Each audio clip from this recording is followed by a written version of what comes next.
Yo, boys and girls, it's your boy Diverse here, back with another video. Ever wondered what the best team in League One is? The one that maybe should not, players that should be playing in this league, players that are just too good for their teams, against opposition, against everyone. Well, that's why I'm here today. I'm here to tell you lot who I think personally, players in League One that shouldn't be here, that should be in the Championship, the Premier League, or even further out of England and any of the greatest leagues out there. But hopefully you stick around and enjoy my opinions on these players. So yeah, here we go, boys and girls. So starting off between the sticks, in the middle of the onion bag, from Rotherham United, their number one, Daniel Irvine, I think that one's right. But no, he is on loan from Leicester City currently. He's been sent out on loan twice, last season and this current season. Last season, he did go out to Oldham and he played all their games for the Lactics. And I think he had a pretty good record as well, because they were also they were in League Two at the time. So it was a good record, and he's taken a step up this year to Rotherham, and he's clearly done well, because he's kept them in second place. He's had them all the way up in the top half of the table for most of this season. He's played all the games, like I said, for the Lactics, and all the games, I think, for Rotherham. Check on that if I'm wrong. Maybe cup games I'm not including in that. And he also is a Denmark under-16s player, and he's played that until the age of the under-21s, which I believe now he's a 22-year-old and is just not qualified for it anymore. He's just stepped back from it to concentrate on league action. But no, he's the goalkeeper between the sticks, who I would say definitely deserves to be maybe Leicester's backup keeper, or maybe even in the Championship by all means. Moving into some centre-backs here, boys and girls. I've gone for 7 players on the field, as you've seen by the little diagram. So we're going to start over on the left-hand side. It is a Southend boy. It has to be a typical Southend boy. Hey, I've even got my cup of tea out here with me Southend logo on the wrong way around. There we go, boys and girls. But no, the right back / left back I class as is Elvis Bueno, number 2 for Southend. Why is that? Well, not only because I'm a Southend supporter, but I feel most away fans or any fans that come to Root Tour or watch Southend play, even though most of our team is shocking and just doesn't get on at all this season, I think at defence we are quite secured with Elvis Bueno at the back. He is a QPR youth player. He signed for Southend when he was 14 years old. I feel as he wasn't going to get the action at QPR, or maybe times are tough or whatever. He's a certain fan favourite for Southend. Make sure you check out one of the videos. Well, I believe it was against Lincoln. He scored a last-minute header away down the south bank, and the whole place went nuts for our first win in ages. But no, he's definitely a fan. He's very quick up there. His crossing is amazing. His pass last season actually saved us from going down. He passed it to Stephen Humphreys, and Humphreys put it in the back of the net. He's a definite great crosser, very quick pace player. Can play either right mid, right wing, or as a right back down that entire side. He's been used at centre back as well, of which he's been like that quick centre back we've always needed, that every team needs. You've got your tall, heighted centre back there, and then you need your maybe a little bit quicker one down there, a bit more technical. But no, he's definitely one player who I feel could A, go back to QPR, or B, even further up. Into the other 2 centre-backs here now, boys and girls. I had to do a bit of reading on them just because I don't really know them. I've seen them play a couple of times for this team, but they are 2 very strong names, I'm going to say. Carl McFadzean, or Zian, however you say it, the number 5 for Coventry, and Dabo, number 23, as the right / left back. We'll start with McFadzean. He is aged 33. He has played all 30 games. Well, no, he's played 30 games for Coventry this season, and he's got to be a solid rock at that. He's got the age, the experience. He's a veteran of the game. He started most games for Coventry. He's kept them up in that top spot for quite a while, and fine up there. He came from Burton as well, from when I think they believe they won the league, or went up, not won the league, sorry, they went up from League One to the Championship. He came from that winning team, and he did sign back down to Coventry, who were going for a bit of a tough time out there, and he's brought them right back up to the top of League One, and almost certainly up to the Championship, depending on what happens. And then moving into Dabo, I didn't want to try and pronounce his first name because I know I will butcher that name. I don't want to try it, but no, he's rated very high by the fans. I've put a few questions out there on Facebook and Instagram asking who should be in this, and he was rated by the fans as he gets better every game. He's a quick player. He draws the fouls in really well. He's got an okay kind of crossing thing, could be better. I remember when he came to Southend when we played Coventry and got smashed by them, but no, he was definitely an annoying player. He's an ex-Chelsea youth. He's age 24, and similar to Iverson in goal, he is in England under 16 until the age of 20. And yeah, I can't say much. He was a really annoying player to play against when Southend played Coventry. He was quick, he was annoying, wound up the fans easily. So he definitely deserves to be at a higher rank than what he currently is. No offence to Coventry fans, you'll be in the Championship next season most likely with both those players. But no, definitely you'll be up there with those boys. So moving into that central midfield now, I've only got one of them, so he's got to be good, he's got to be quick, he's got to be technical, he's got to have good vision. And that player I'm choosing is Callum O'Hare, again from Coventry, the number 17. Why have I chosen him? A, he's only a youngster. He's come down from Aston Villa on loan, and he has torn the league apart. Anytime you turn on the TV to see the football scores, it'll always say on there from the Coventry, Callum O'Hare has scored for Coventry against whoever.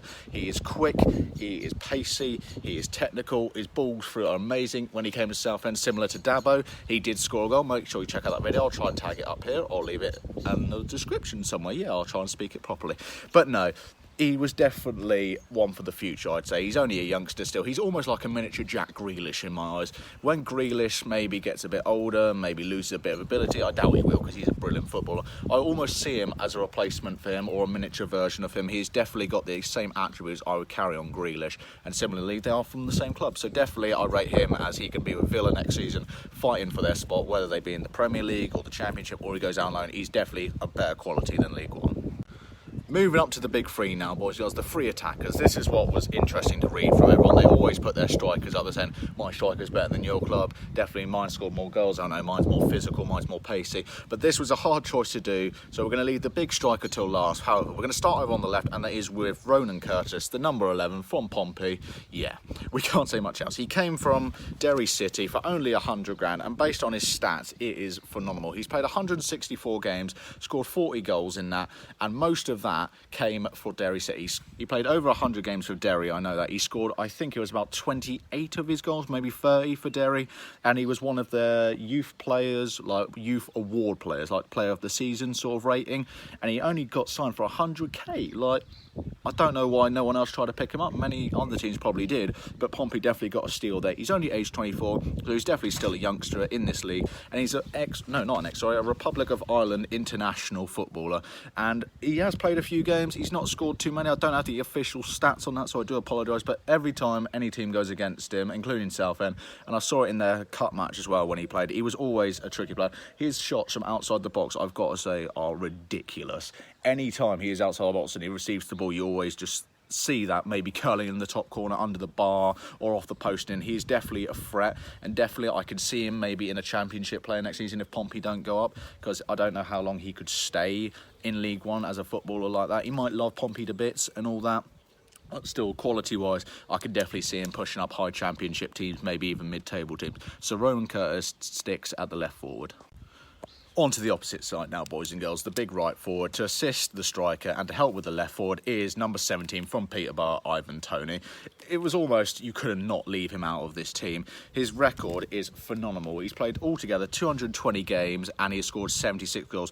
Most of that is for Peterborough, and his official stats for Peterborough are 76 games played, 40 goals. That is phenomenal. He scored over half his overall goals in all games, all matches, all teams for Peterborough. That is definitely a striker you will be looking for any Championship team, maybe even lower Premier League team, just to be as their reserve sort of thing. But a fun fact about him, he was the youngest player to start for Northampton Town, where he originally started his career. I think he's also the youngest to score a goal there. Northampton fans, if you're watching this, definitely give me a double check on that. I'm pretty sure that he's the youngest to score for you guys, but definitely remind me. But no, like I said, he is definitely one to watch for any League One team. The pace he carries, the almost cockiness he carries whenever he scores.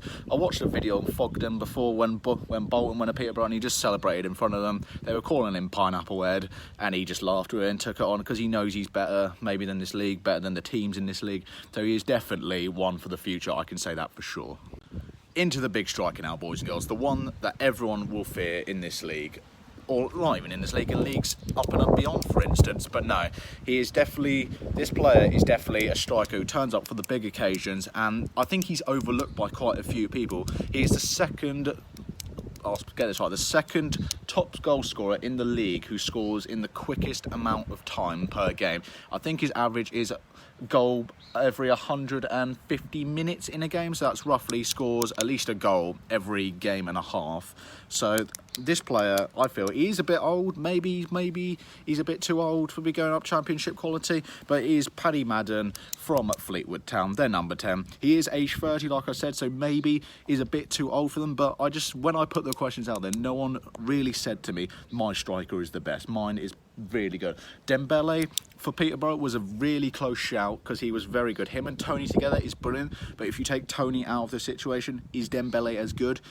It's a bit hard to argue. And plus, Paddy Madden has a good bit of support around him from Fleetwood, but he doesn't have any shining players that I can say are definitely going to be championship quality. So that's the only reason I'm leaving Dembele out of this. Otherwise, he would be taking the spot right now. But no, Paddy Madden, he's an ex-Republic of Ireland international, definitely scored some goals for them and played a few games. Altogether, in his career, he has played 409 games, that's league games, and scored 132 goals. That is a record I'd be proud to have, to score even over 100 goals. How many games given is definitely a good record to have. He's a big unit you can have up front, cross that ball in. He's going to be a physical monster. He's going to try and go for that goal. He's going to try and go for the penalty. He is almost like the dirtiest player in the book. And there was a bird behind me there. I'm not going to ask. Maybe the bird disagreed because he flew off and he just flew back. But no, boys and girls, I'm going to wrap up this video here. If you'd like to see maybe a team that is definitely not League One quality and should be even lower, or just get out of football, please leave comments down below for it. And even on my decisions, if you didn't like any of them, leave them down below. I'm sure I'm going to have a few teams here having a go at me for this. But no, boys and girls, I'm going to wrap this video up here. My name has been Diversity. Make sure you stick around for future videos, and peace.